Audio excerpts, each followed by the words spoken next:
Most people here in the UK are probably familiar with a christening. In fact, most people here in the UK don't go to church, but if they do decide to have a ceremony for their child, their baby, they tend to check out the local Anglican church, which is the state church, and they go through a process which is called a christening service. And water is used, it's sprinkled on the child's head, and then they say the child has been christened. Usually a dedication is for those associated with the church already.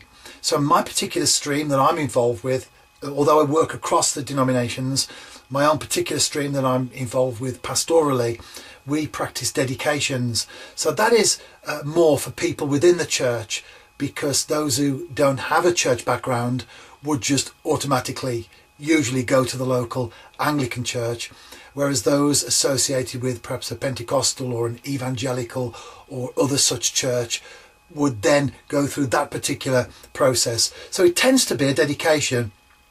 Parents who already have a church connection and they want their child, as the term suggests, to be dedicated to God.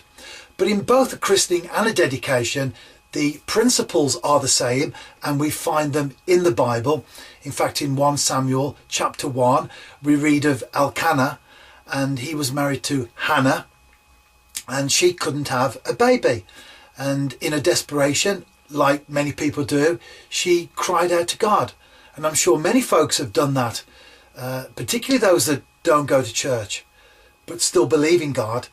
At some point in their lives have encountered a crisis or a cul-de-sac situation and have asked God to answer a prayer. Please God, do this for me and then I'll come to church on Sunday, or do that for me and I'll do this. It usually involves a bargain. We feel we have to make a bargain with God. Well, in a similar sort of way, that's what Hannah did there in the Bible. She couldn't have a child, and she was absolutely desperate to have one.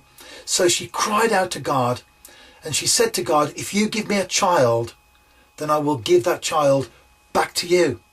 I will dedicate him into your service, hence the term dedication. And that's exactly what happened. Now, of course, it doesn't always work out like that. We can't just plead something from God and he will always do it. There are different factors, different circumstances, all sorts of things into the mix. But in this particular occasion, it did come to pass, and Hannah had a child, and the child was called Samuel.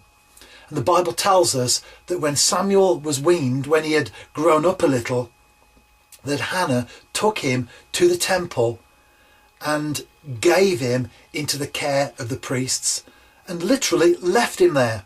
Might sound harsh, but remember, this is a different culture. Just think of it as a form of spiritual boarding school. So she dedicated him to God and gave him over totally into God's service. And that's, of course, where Samuel grew up and became one of the great figures of the Bible. So that's a story behind Samuel and the dedication of him into God's service. Now, of course, with a dedication like we do at my church, we stand at the front as the priest, symbolic of the priest, and the parents will bring the child, usually a baby. Often people have babies dedicated. They will bring the baby to the front and stand there before the congregation, and then the priest takes the baby, takes the child, and pronounces a blessing over it. So at that point, the parents have done exactly what Hannah did all those years ago. She dedicated Samuel to God, into God's keeping, for God to look after, if you like. Now the difference is, of course, in our situation, we then hand the child back to the parents. So we don't keep the baby. He doesn't live in church and grow up in church in that sense. We hand the baby back. But the principle is there that we find in 1 Samuel chapter 1, where Hannah gave Samuel into the Lord's hands, dedicated him into God's service, and that's what we do with our babies today. We dedicate them to God. We ask for God's blessing to be upon them. We ask for God to look after those children.